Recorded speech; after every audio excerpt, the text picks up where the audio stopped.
Boom! What's up, y'all? Good morning, good morning, good morning, good morning, good morning. Welcome to another edition of the Brothers of Legacy. I am your host, Mr. A.D. Walker the Pusha, Dikoro, the Motivator. And today, once again, we're talking about toxic masculinity. This is an ongoing discussion. Um, we are going to get some clarity, some direction, and move forward in our conversation. Today, we're talking about toxic masculinity versus healthy masculinity. I say that with as a question, um, because I feel masculinity should be what it is, and toxic is just what it is, and that's how we should be operating. And hey, what's up, my podcast people? Thank you for being a part as well. Make sure you're rating and reviewing us, giving us a good review, so that we always know that you are loving what you're hearing. Um, let's see. Thank you, Lisa, for coming through. Thank you for hanging out with us. Kermit, appreciate you. Oh, the Vivian, thank you for being here. Thank you, appreciate that. So today we're talking about toxic masculinity versus healthy masculinity. We are continuing our conversation, and if you've not already followed the Brothers of Legacy, whatever platform you're watching us on, make sure you do so. Give us a strong follow, share it out. If you're on Facebook, make sure you tag somebody, tag, and then tag again. Make sure you do that as well. We're gonna have a great conversation. Let's see. So we're gonna dig into toxic masculinity versus healthy masculinity and have a great conversation. This is our topic. We're not talking about anything else. And I'm just responding to someone that some can't see. So today this is what we are discussing. So make sure you are sharing. Sharing is caring. And if you're first time in the building, welcome to the Brothers of Legacy, where we don't stand out, we stand up. We're getting our men to be focused in our community. And make sure you go to www.brothersoflegacy.com and be a part of our movement. Good morning, Keita. Good morning. Welcome to another edition of the Brothers. Hey, Mama McCoy, great morning to you. Thank you for rocking with us as well. And make sure you share. Sharing is caring. Inbox everybody, and let them come into this conversation, because this is a conversation that needs to be had within our community.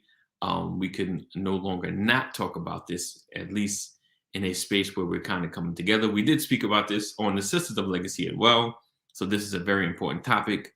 One that we're probably going for a little while, and then come back, circle back, and revisit, because this has been one of the biggest dividing lines in our society, for a long time. It's always been around in some shape, some form, some fashion. So now we are getting to a point of clarity. Good morning, Miss Yvonne. Great morning to you. Thank you for rocking with us. Thank you for being here. A little nervous. My Facebook folk coming in. I was like, man, is Facebook acting up again? But praise the Lord, it is not. So today I'm going to be sharing some information, sharing some posts, and we're going to have a real discussion about this. So make sure you are, like I said, sharing, tag some other brothers to come in this, because I know everybody has spoke about this at some point. You've talked to someone, let them come on in so they can be a part of this conversation. And if you're watching for the first time, I appreciate you being here. If you've not already subscribed or followed, whichever button based on the platform that you're in, make sure you do so you do not ever miss an episode. And if you really want to get down with the get down, connect and join our community, text LWN to 84576. Text LWN to 84576. Never miss an episode or a broadcast on the Legacy Walker Network, and you'll never miss one, because we text out every time we have something going on. As well as being a part of the text community, you'll find out some of the local initiatives that we're working on. All right. with that being said, I said all of that to say this. I appreciate you guys being here. Again, make sure you share this conversation and tag somebody, tag someone, tag a brother, tag a neighbor, tag a sister, tag an enemy, tag a hater. Bring them in the building so we can have this discussion, because each conversation, my goal is to move the needle just a little bit further, to further the conversation, to help heal and help our community to grow and become better, and that those can express what they've been holding in and feeling. Always welcome to have comments and talk about the conversations that we are talking about. All right. So let's see. Anything else on the agenda? No, I think that's all I need to share. And let's go ahead and we're going to kick this off. Pastor's running a little behind today, so hopefully he'll be in soon. But if not, it'll just be moi. All right. So let's go ahead and do this thing, do the thing. All right. And we'll be right. Hold on. Back. All right. Good morning. And welcome to another edition of the Brothers of Legacy.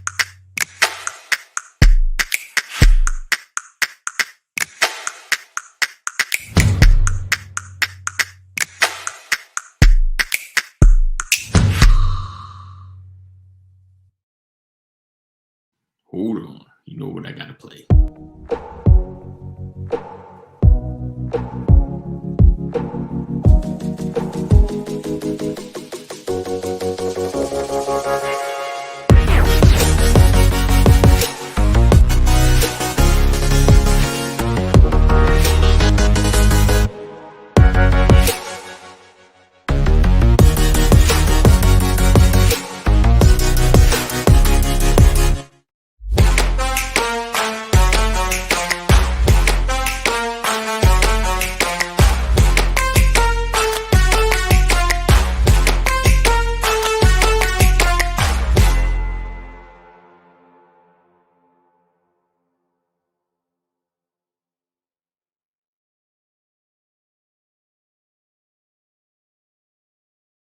Boom. What's up, Pastor? Good morning. Good morning.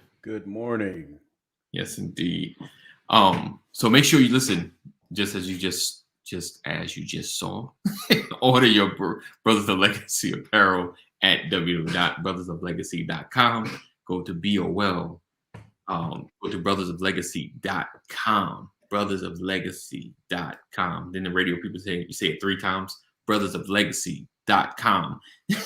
And make sure you order your BOL apparel. Get your shirt. That is the beginning, the first line that we're actually selling publicly. So make sure you support. You're not only just wearing our gear, but you're supporting us, the Brothers of Legacy, that we come on every morning, and you'll let the world know what's going on online. So make sure you go ahead and buy that. Not now, but right now. Okay, maybe after the broadcast. All right, so today we're talking about toxic masculinity versus healthy masculinity. Maybe by the end we'll kind of shift that definition. But it's about the only way I could kind of put it as a counter. That's but let's see. So the first thing I wanted to Dr. Rollins sent me a post, honestly, like last week, because I talked to her previously before I even started this conversation. I was like, anything that you can share, because she's in the fatherhood space, which always leads into the man space, which always leads into the masculinity space. So she's kind of in this area. So I talked to her just as a reference. I'm like, if you have anything to share, please share it with me so we can have these conversations that help broaden our conversations, and not just to what I see, my experiences and our experiences and things of that nature. So she shared this with me online. Hopefully you guys can see it, and I'll read it. All right. So it says, we talk about how many women were raped last year, not how many men raped women. We talk about how many girls in the school district were harassed last year, not about how many boys harassed girls. We talk about how many teenage girls in the state of Vermont got pregnant last year, rather than how many boys and men impregnated teenage girls. So you can see how the passive voice has a political effect. It shifts the focus off of men and boys and onto girls and women. Even the term violence against women is problematic. It's a passive construction. There's no active agent in the sentence. It's a bad thing that happens to women. But when you look at the term violence against women, nobody's doing it to them. It just happens to them. Men aren't even a part of it. So starting off the conversation, where check that. Hey, good morning, Deborah. Where a lot of times, and Dr. Rollins has done a lot of research with fatherhood, and us just trying to kind of get our foot back into the door when it comes to the social services, the schools, and things of that nature, where we have kind of been on the outs for so many years or so many decades, in part from us and from the system. They've gotten used to, like, in a sense, used to women dealing in these areas where we are kind of the foreigners. Just like Sister McNair, Evangelist McNair, spoke about yesterday, when we was talking about the toxic masculinity. She was saying, and I was asking about, have you had any issues with men in your profession? She's a teacher. She says no. She says it's like the opposite. She says any man that comes in the building, can become a target because he's, it's not too many of them in the building. She's like, dude, you may need to stay over there because there's a lot of women already circling. So it's in those spaces where males aren't prominent or seen a lot, it becomes, we are kind of like the forgotten, in the sense when we show up, it's like, oh, a man, like, how do we adjust to this? Because they're not used to men being in the area. And it's kind of like a flip, in certain corporate areas where it's dominated by men for so long, a woman comes in like, oh, a woman's in the building. Like, how are we supposed to respond? Oh, so I posted that because, we do need to talk about not like just the man's responsibility, but recognizing, the men that are affected by the allegations, the men that are affected by, the other side of, what happens to women, So, and like back in the day, which is crazy, and Pastor, if you can get some crazy logic as to why folks did this, but, a man impregnates a young girl, like same age, not, and when I say man, but boy, impregnates a young girl, like they move the boy away. Like they move the boy away. They keep like, like I never understood why not, find a way for the boy to interact and help raise the child. It's like, hey, get that boy out of here. So it's those things moving into like now. And I know we're talking about toxic masculinity, but it's the removal of certain responsibility, that can kind of fuel that. Things become toxic from hurt, from the way you're raised, and the mindset and the things that you see. So today I just kind of want to talk about some of the shifts, because we've spoken about in the past, well, in the past broadcast, about how we're raising our kids differently than we have in the past, or how as fathers we're a little more engaged in our children's lives, other than the way like my father was with me, changing diapers, being, where changing diapers is not a foreign thing any longer in a dad's life. You've seen it, Pastor, like on TV, the dad is struggling and he can't handle the baby. Like, the mom, where you going, mom? Like, Horrible. Like, right.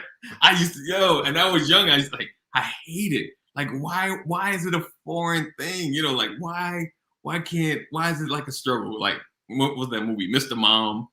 Like, and so changing those ideas, and why I put healthy masculinity, no longer like our authority isn't based on us yelling in the household, us being so aggressive and having to be, we come, like that's how our authority is set. Now with, Pastor and I, we just coming in, we bring a level of peace. Like, oh, I'm so glad that dude's here. I did have the greatest feeling like, oh, daddy's home. Instead of, oh, Daddy's home. you know. So that's kind of what I want to talk about. Wait, right, right. Wait till your father gets home. right. Hey, what's up, Richard? What's up, Richard? So yeah, so I kind of want to shift this conversation a little bit because I know for the last 2 days we've kind of been stuck in a certain space. I want to kind of shift it into what does what does healthy masculinity or just masculinity? What does masculinity look like? um, let's see. Hold on. Let's see. Oh, right. Sorry, inside joke. Inside joke. All right, we're gonna talk about that later too. So yeah, what does masculinity look like? What does masculinity look? What is so to you? So like I said, I use the healthy word just to kind of balance it, but I should just put toxic masculinity versus just masculinity. What is masculine and not in an acceptable manner because some things are preferences, so masculinity. Some people have a thing against men just being leaders. So we just masculinity, without going down that road. Masculinity. What does that look like to you in your household? What is the role of a man in the household that helps build a healthy legacy with your family? What does that role look like? Let's get to the comments in 5 words or less. See if you can answer that question. What comes to mind? Yeah. What comes to mind? Because you asked what you said, the role or masculinity. Masculinity. Masculine man. Let's what does a masculine man look like? Yeah. Let's take away not focus on the role. Let's shift it. Let's see. Comment. All right. I have one word. He said, why not women and men leaders that lead together? I heard a preacher say a two-headed thing is a monster. Anything with 2 heads is a monster. Yeah. And I was like, that makes sense. And not that women don't have a say, but someone just has to be the forefront, the lead, the runner. And we get biblical. God designed that on us, and we went into the responsibility. So we go back, look at, I'm gonna put it up, the submission and how that works, and the responsibility. But anyway, yeah. So 5 words or less. If anyone wants to jump in there, what does masculinity look like to you? Yeah, don't be shy. Don't be shy. So, why does it look like to you? All right. Because for me, it remains biblical. Right. Some people will look at what the scripture says and think that it is not in women's favor. Right. However, the reality is it has not been carried out the way God designed. Indeed. It has been taken for granted. Right. Right. But I do believe man is head. Right. But I believe that masculinity to me in the household is defined in one word, and that word is cover. Right. Okay. Cover. Mom says, considerate. Good one. Right. Great. Right. Come on, BOL family. What is masculinity to you? Delete. Don't say that. Yeah. How many times you start typing delete? No, this is not that platform. This is not that platform. Oh man, you're having a bad day. Let's see. Take a responsibility to lead, protect. Okay. Yep. All right. So Richard said provider, kind, generous, thoughtful, compassionate. Indeed. That's good. Good. But yeah, I'm with you on the cover. The cover. You're right. Because I like what Lisa said. I take it a step further beyond responsibility is accountability. Right. Being accountable for what happens. I've often said to my family, good or bad, it's on me. Right. Yeah. And that in itself is probably the biggest definition good or bad, it's on me. Yeah. Yeah. It's even, it seemed like we always put the house on mom, but the house, I'm supposed to be leading. So yeah, this dirty house, yeah, I may not have been here, but guess who's still the manager? Like I used to it's say still that. on me. I used to say it all. I'm so guilty of it, man. I used to Yeah. say, I learned at an early age, someone told me that women control the temperament of the house. Hmm. And I found Hmm. out that's a lie. Right. I mean, oftentimes it happens, Right. but that's not how it's designed. Right. Right. So goes the head, Yeah. so goes the The body, body. Right. right? Right. Right. And that's why you'll hear comments like Dr. Rollins just put in there, wait till your father gets home. Right. Right. Because when your father gets home, he can change the entire climate Yes. Yes. of the household. Right. Right. Exactly. Exactly. So yeah, it's a lot of, it's kind of like learning your role, and being in position as well. But like you said, the overall of masculinity is cover. I think the word provider has been thrown in there, but that's different. You know, yes, I provide, but the covering is inclusive with the providing. Yeah. It's Yeah. the overarching. Is dad here? What's going on? We got this. Is dad here? And just as you should be the peace, right? The peace in your home, like the peace and the peace it's your home. And there should never be like the family should not be worried. Like you in the house, like yeah, we good money. Is that you should always provide like a level. There should be a level of security and comfort, especially when you're in the home. Well, it's interesting that you say that. I have this mindset, and people will probably disagree Awesome. because of how we were taught, the culture that we were brought up in. Right. But the reality is, my wife has given birth to my children. Mm-hmm. Right. The Bible says, "Blessed is the man whose quiver is full." It doesn't say, "Blessed is the woman whose quiver is full." Okay. Right. Right. Which puts the man as the accountable factor in the home. Right. And so I believe, and then God said, when a man finds a wife, he finds a good thing. Right. Doesn't say when a man has children, he Right. has a good thing. It says when a man finds a wife. Right. And it says, right, and they are no longer twain, but they have become one flesh. Right. Right. And that the wife is his helpmeet, Mm-hmm. which means that my wife was designed for me. Right. Okay. It means I don't compete with my children. Okay. For attention. Okay. Okay. I'm with you. Right. You're right. Right.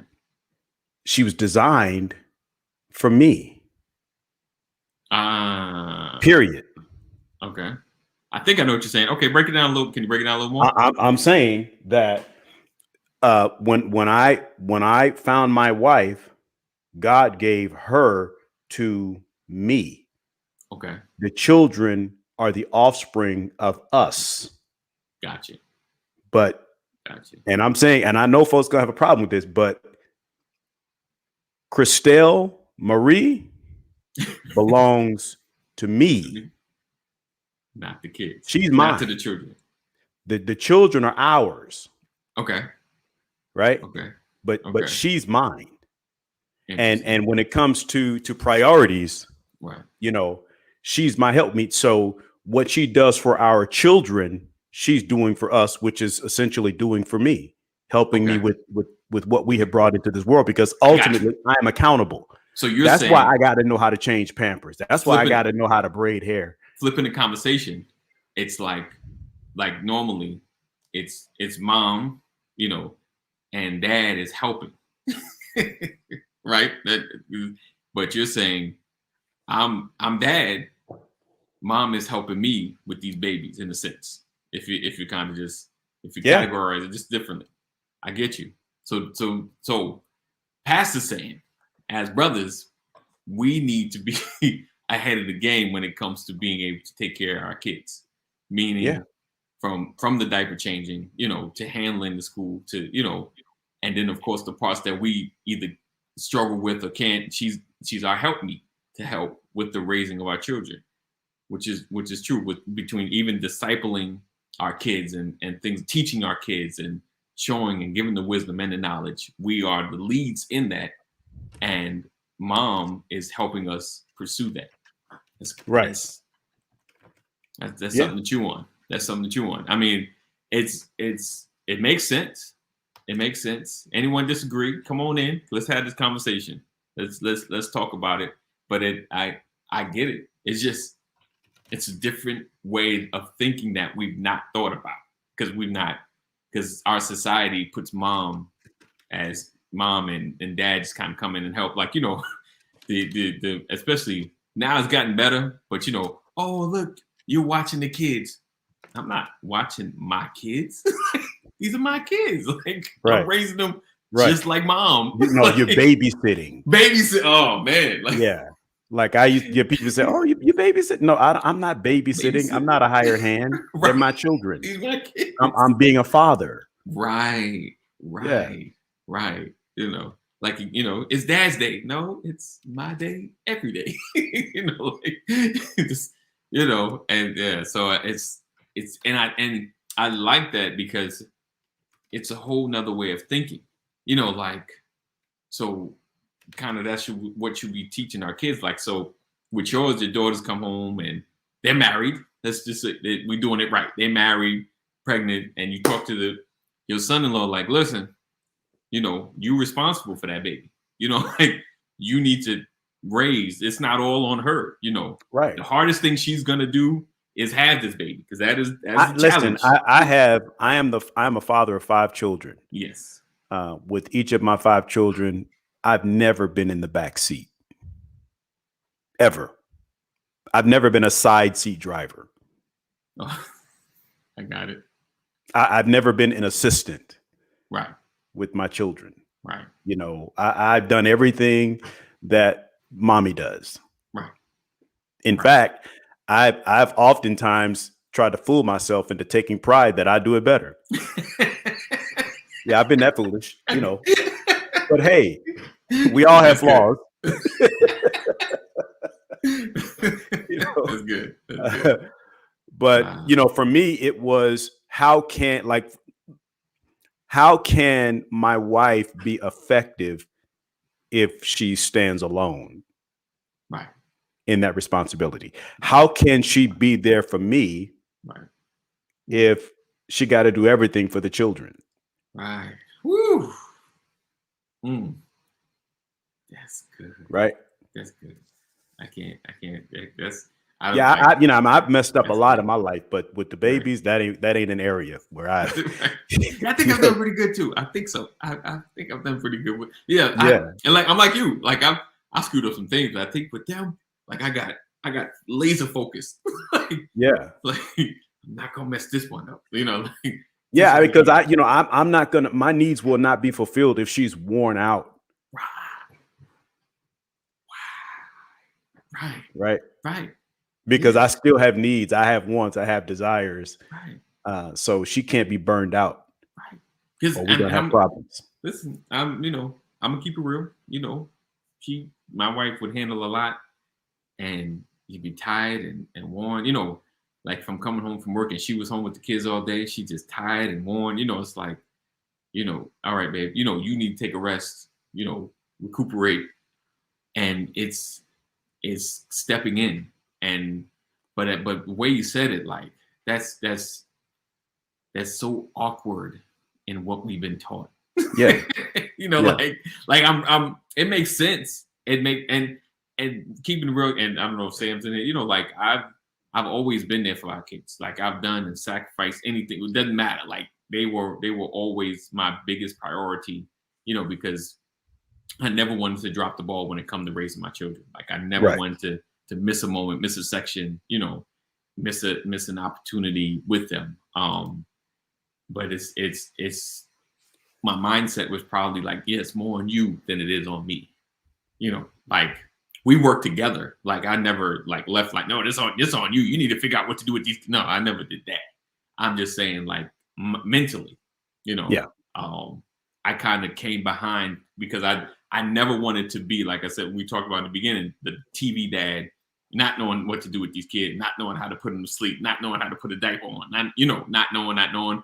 Dressing is probably about the only thing I didn't really fool with as far as getting their outfits, because I just throw in anything. You got it. They little. Put on these socks. It don't matter. They don't need to match. Let's go. So they would dress for the right season. But as far as coordinated, yeah, they're babies. Yeah. So, it's funny. Never Ted Bundy. Never that dude. If you're talking about Married with Children. let's clarify. Often I realize oftentimes people think that working a job for men, that's the masculine thing. Right. Woo. I learned that too. Yeah. Learn that too. Yeah. But I think what people miss is that's what Lisa was speaking to. That's the responsibility. Working the job is just a component of a responsibility and accountability. Right.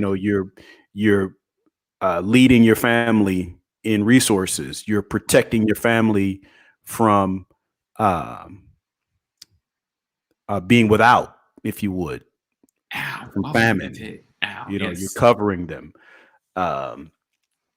That and so it's funny, like the process by which Eve was given to Adam was after he had been given responsibility and accountability. Right. It's good. For the garden. Yes, indeed. In other words, he had a job before he met her. Yes.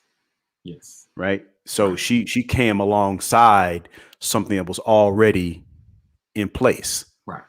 To help, to aid, but God told Adam, he didn't tell Eve.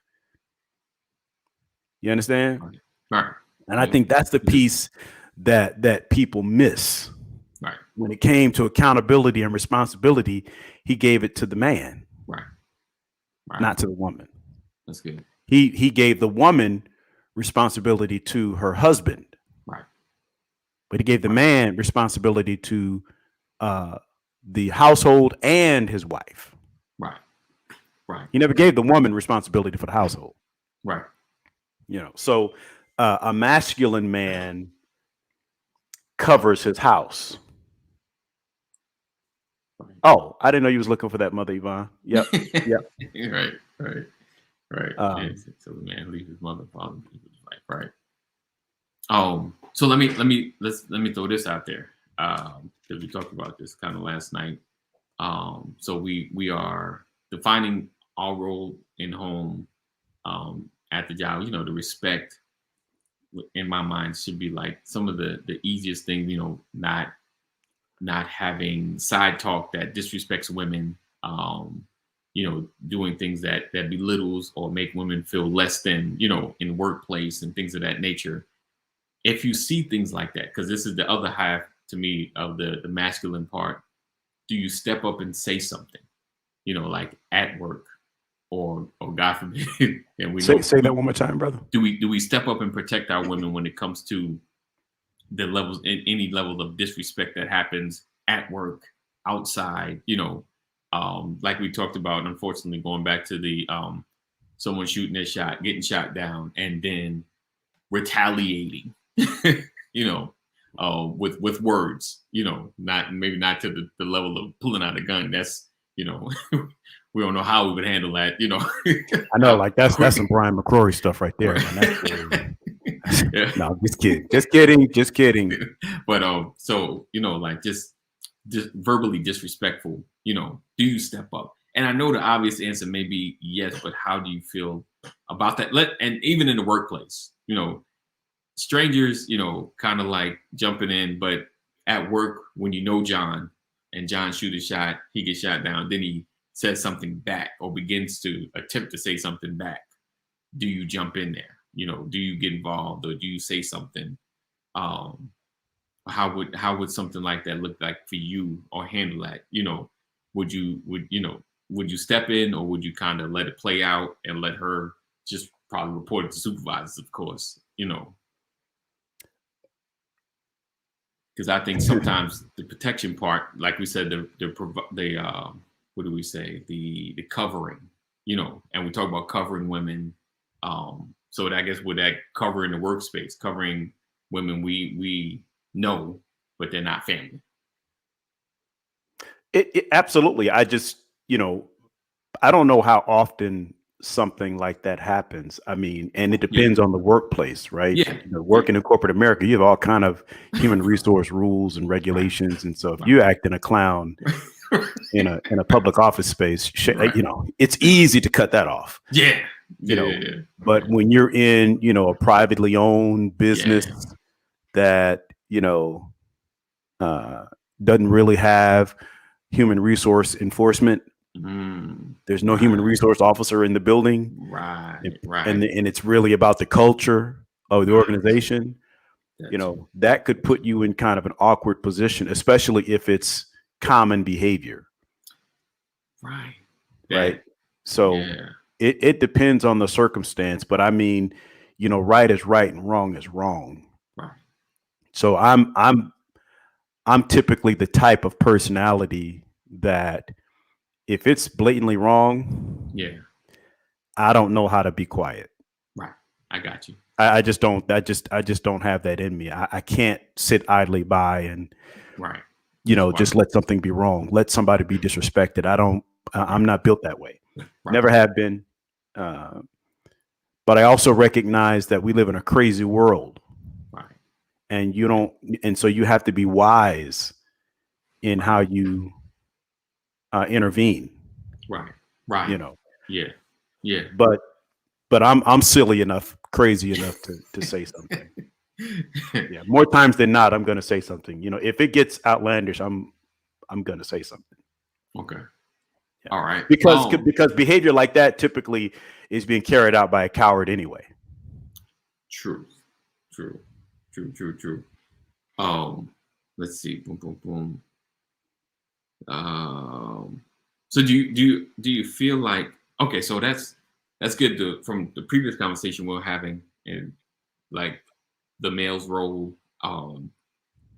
So how do we constantly promote, because the way you put it, right, as far as the male role, a lot of times it's just seen as, man always trying to tell me what to do, always trying to lead and trying to do. But I guess when coming from a space of continue this conversation as far as responsibility, Hmm. like let's talk about what our responsibility is. We take the lead and we do this, but it's still, it falls all on us. Like um kind of shaping the narrative or changing the narrative or the thought process where yes, this is our responsibility, which is why we're so tough on a decision, being made, because in the end, this falls on us.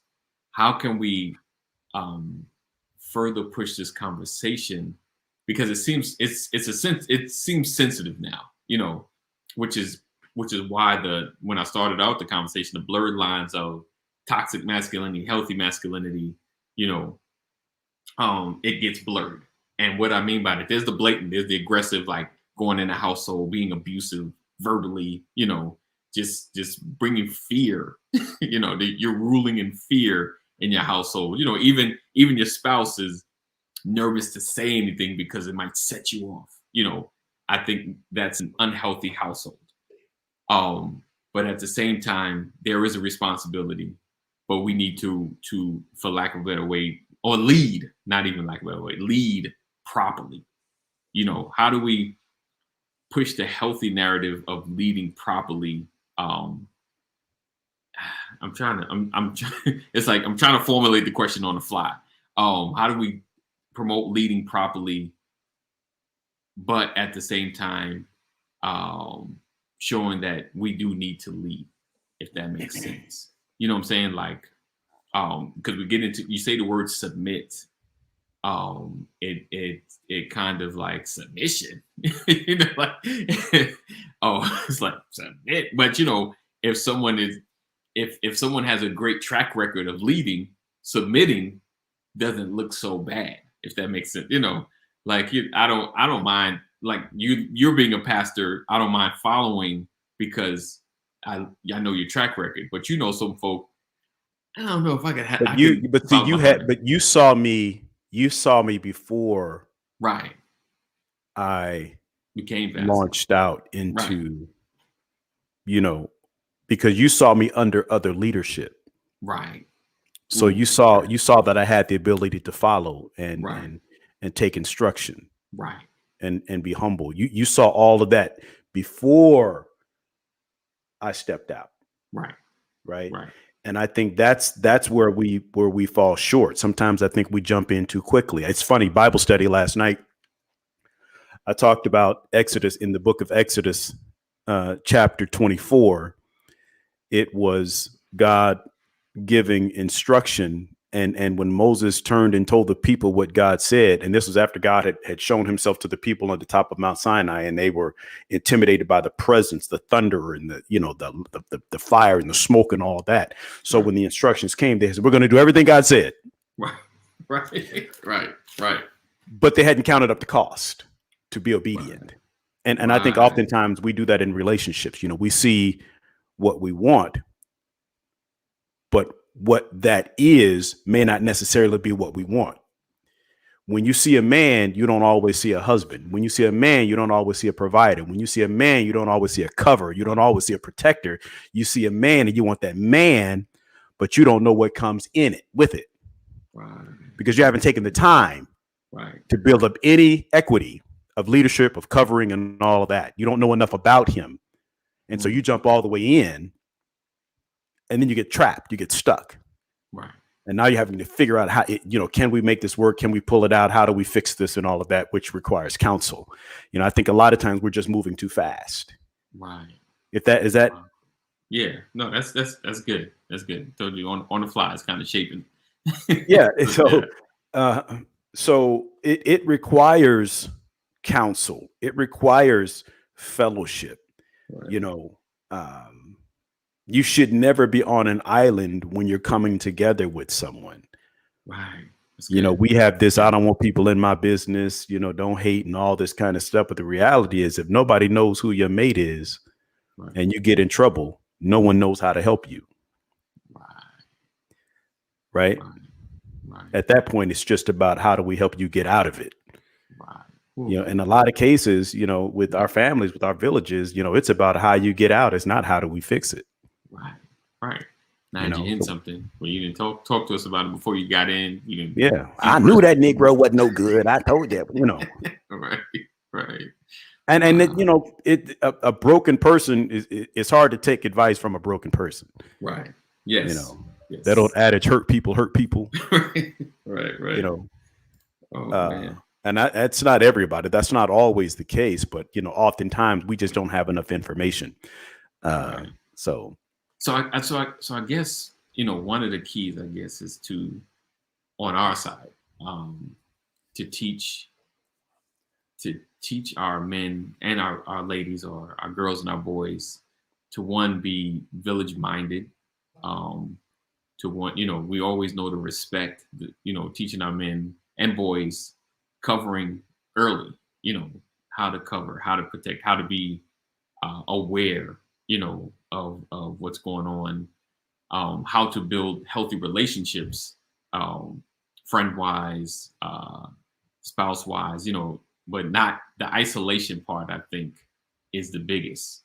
I think most dudes that are the most hurtest, or the most hurt and respond with a bravado of hard masculinity. Not that they can't figure out the balance, because it's cool, you can be tough, because some folks they can handle a lot, they can. But I think that's learned. That's just learned behavior.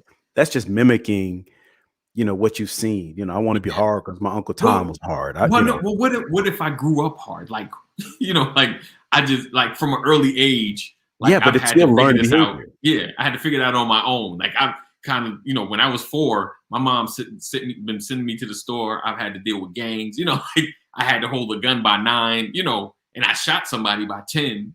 But again, that's learned behavior, because you had to get the guns from somewhere. Right. You had to see it happen to know that this is how I can help myself. Right. If you're surrounded by that, you have to be careful of your surroundings, because you become your surroundings. If that's what you're exposed to at an early age, right? There was a question many years ago of whether or not somebody who grew up in Bankhead is considered a victim. Right. I remember you said that. Yeah. Remember that conversation? Yeah. And because if one person out of 1,000 gets out, does that mean everybody could have gotten out? Right. That's true.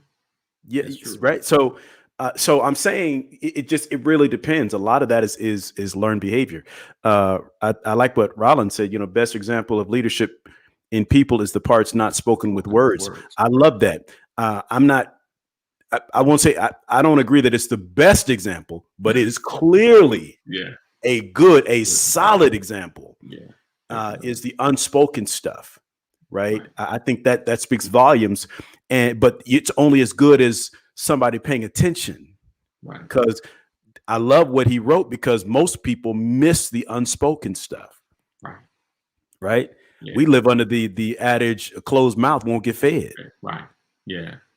Right. Yeah. Say it with your chest. Right. Speak your mind. That's the world we come up in. There's a truth to that, Richard. You said children don't get a say or decide on the environment and surroundings they grow up in. Indeed. In a lot of cases. Remember, I told you when I got invited to that radio station a few years back. Right. And I talked about my children having a voice, and the owner of the radio station was like, "No, children are seen and not heard." Yeah. Like, well, I guess I won't be invited back to this radio station. But allowing your kids to speak and express. How are you ever gonna know how they feel if they have no voice in their home? You ain't got no feelings. Yeah. You feel what I tell you. Your feelings don't matter. Your feelings are what I say they are. I'm just about to say that. You feel what I tell you to feel. Yeah, but I to me, we have to teach. You talked about teaching at an early age. Yes. First you have to understand what relationship building is. Right. You have to understand what covenant agreement is. Right. It's setting the expectations. Right? How are you ever going to be in a solid relationship if you've never defined what a good relationship is? If you don't know the definition, it's not just two people coming together. Right.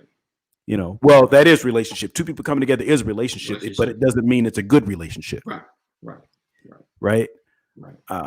Covenants are relationships, but covenants are relationships where two people have set expectations. They've come to an agreement on something. And what I find interesting is any covenant requires sacrifice, because you have to give up something.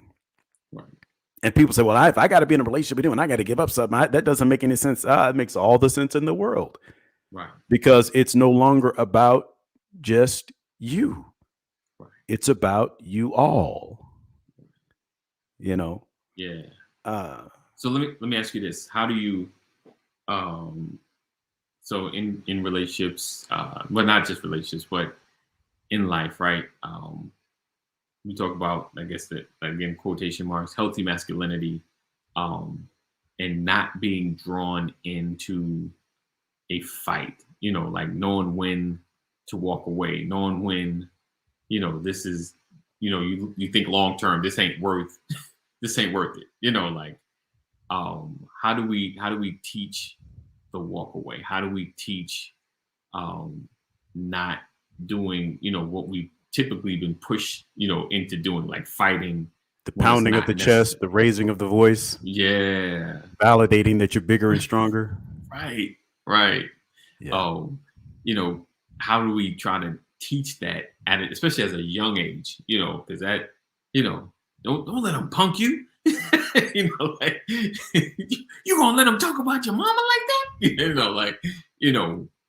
How do we teach what's worth it? It's not worth it. How do we instill? Because I realize I feel like I need to write a man manual. These are the things, as you get it, and because I'm give it to my son first. He's 13. Like, this is what you need to know going into manhood. You want to live a healthy, prosperous, good relationship. These aren't guarantees, but this will at least the word mitigate will mitigate some issues in your I life. think that goes back to what Sean Rollins said, Yeah. right? In a lot of cases, it is the mimicking. Right. A lot of it is what you're showing your son. Yeah.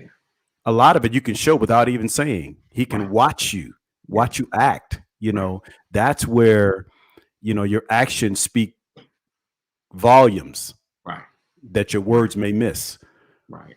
You But know, how do we reach those that don't have the example, that have the aggressors on the corner? Like everybody around them, every male figure is aggressive.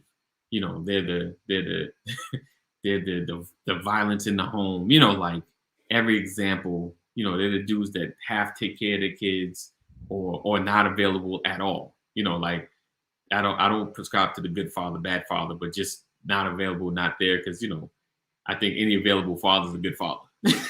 Like because there's no perfection in that, but that's not available. That's just teaching. Hey, you got to get as many girls as possible. That's how many you're putting up, how many notches you got on your belt. yeah, but you know what? That's just as bad as you got to make all the money, Yeah, indeed, yes, indeed, 100%. I right? love that. Thank you for saying that, because Mm-hmm. I've been on that for a minute, but I'm glad. Thank you for validating that one too, because we can have a conversation about that one too, because Yeah.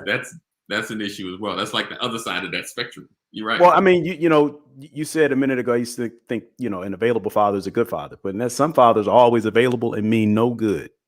As a matter of fact, you're better off if they weren't there. Yeah, you're You right. know, I'm I saying take that back. some young guys grow up like wishing they They do. had the absent father because what I he wish he brought just to the wasn't here. table was Right. destructive. Whew, you're right. Yeah, Patty, Indeed. Let's see. He said, I you gotta talked to go, my Patty. dad a lot just for a period of time. Just didn't want to speak to her. It changed. Then she wished I was closer, close to my father, and started talking to mom. Oh, about men things. Of course. I get it, Richard. I get it. Someone won't delve into it. I mean, especially if dad is there to listen. It's like, take that to your dad. He got that. he can navigate those conversations. So yeah, I think so it's getting away from those examples. I think that I want to kind of be a better example, or a way to a resource, or pulling away. But I get what you're saying. Yeah, some I've heard people say that. I know guys. Well, they're guys now. They're grown men. Like, yeah, my dad was. Yeah, like, yeah. Just I wish he wasn't there. Like he just, yeah, because there are people He that was a just horrible disturb everybody. example. Right, right, Yeah. right. So yeah, so I think changing, that's one of the things I would like, how to reach those that don't have the best examples around them, you know, um, that don't they're mostly the toxic. They learn the toxicity. This is how you approach women. This is how you holler. This is how you are engaged. You got to be tough. I heard this brother say, I heard a man say this. I hope I don't mess it up. I'm gonna try to get this right in my head. He said, father walked 10 miles to school. Okay. My father walked 5 miles to school. I drive a Cadillac. My son drives a Mercedes. My grandson will drive a Ferrari. And my great grandson will walk. Mm. What do you mean? Why would he walk? He said, tough times create great people. Mm. Great people create great times. Great people. Great times create weak people. Wow. Weak people create tough times. Okay. Okay. Wow. That's how you can go from walking Right. to driving to driving in style, Right. driving in class to Right. walking again. Yeah. Wow.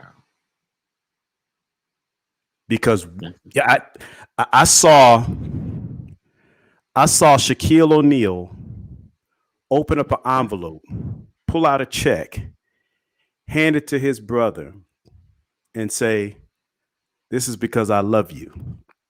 He said, "I sold one of my businesses and I got some extra chump change."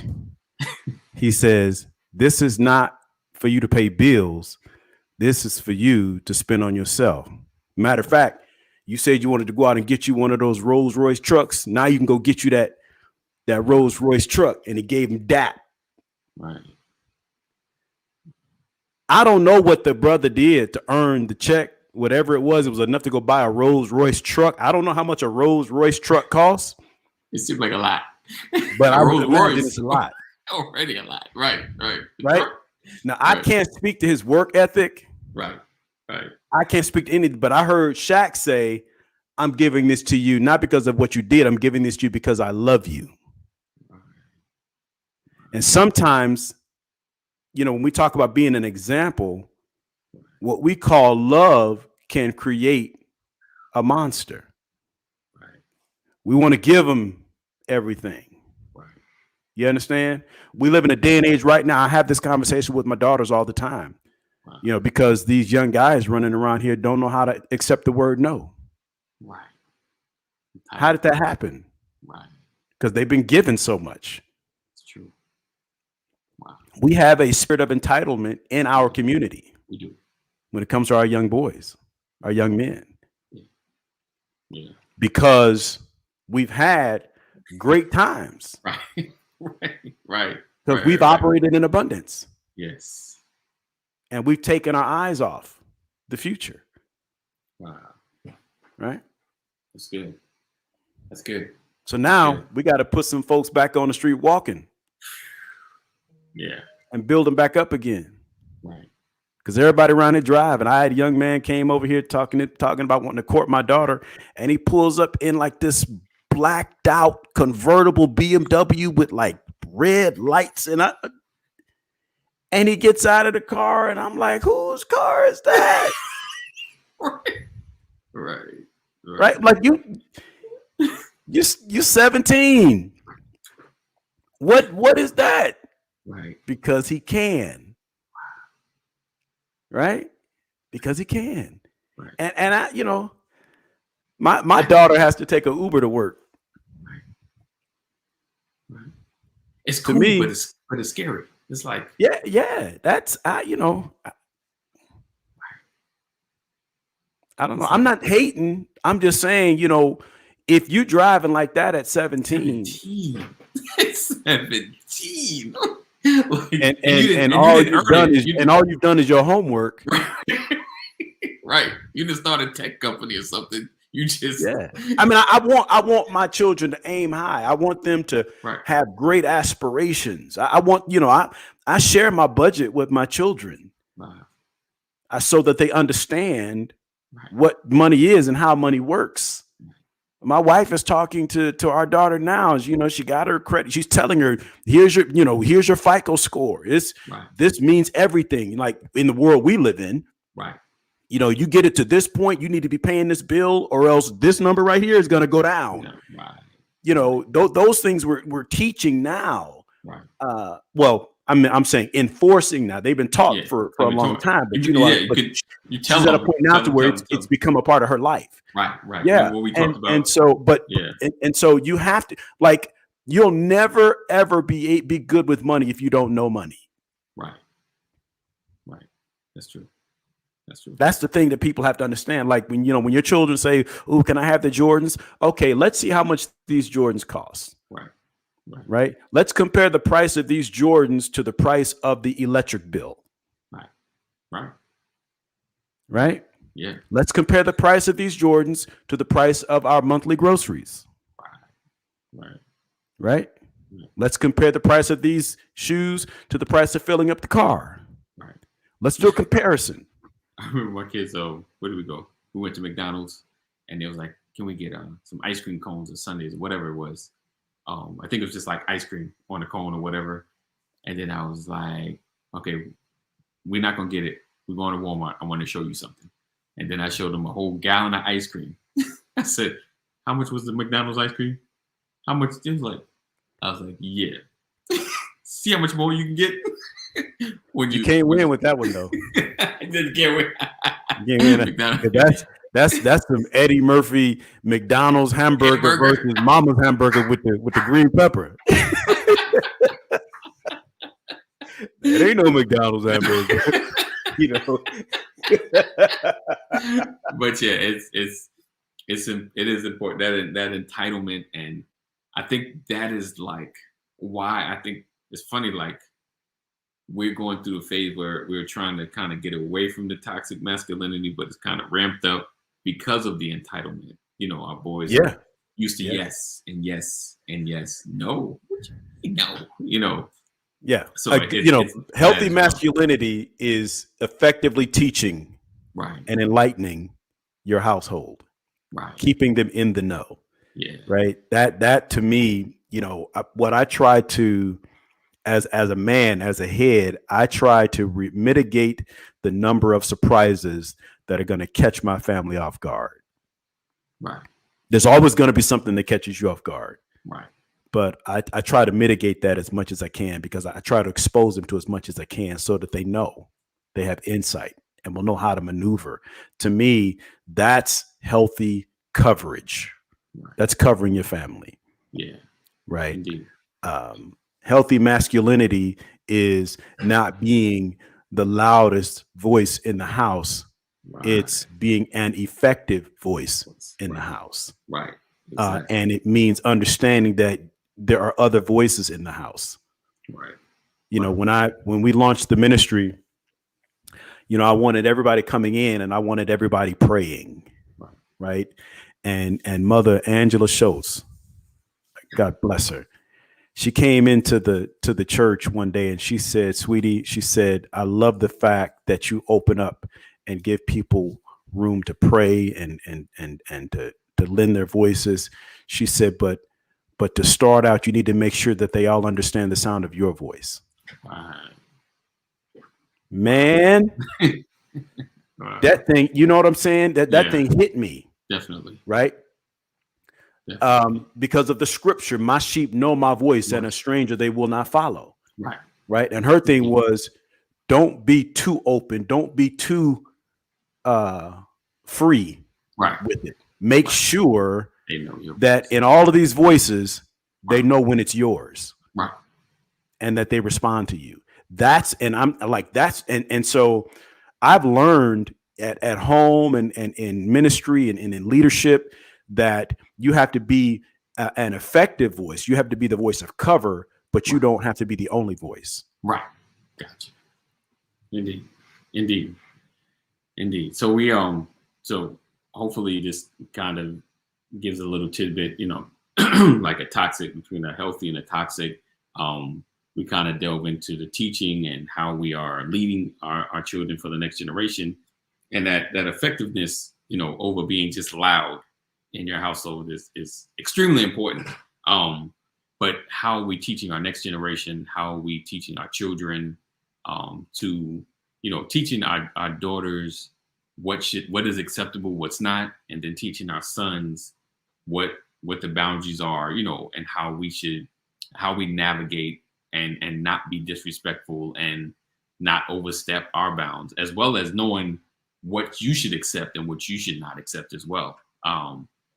Like we talk about the shooting your shot, you say something, they say no, you move on. It's all good. They lost, so it's all good, and being respectful, to our ladies as well. So, of course, tomorrow we're going to continue this conversation. We're going to talk about more in the workplace, navigating that, as well as how how we need to kind of begin to shift the culture more and more, and what our men's responsibility as well as, you know, ladies' responsibility. We're going to dig into that as well.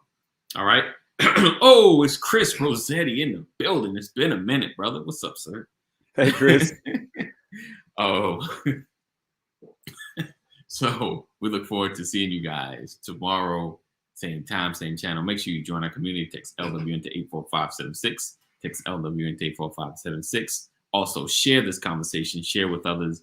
I know they'll be watching it on replay. And if you're watching, you made it this far, put hashtag replay. I know you've watched it all the way to the end, and I appreciate that.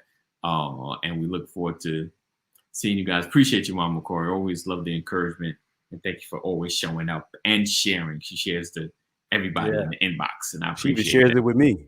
Right, right. Yes, indeed. So we look forward to seeing you guys tomorrow. And you're watching the Brothers of Legacy, where we don't stand out, we stand up, and we're changing our community one conversation at a time. And as always, be safe. Wear the mask. Wear the mask. And wear the mask. Oh, let's see. All right. So always know that we love you, but God loves you more. And we'll see you in the morning. All right. Take care. As always, we love you. Know that God loves you more. Stay safe. Thank you guys for rocking, make sure sharing is caring. All of my replay peoples that watch in the background that I know see this show, I appreciate you as well.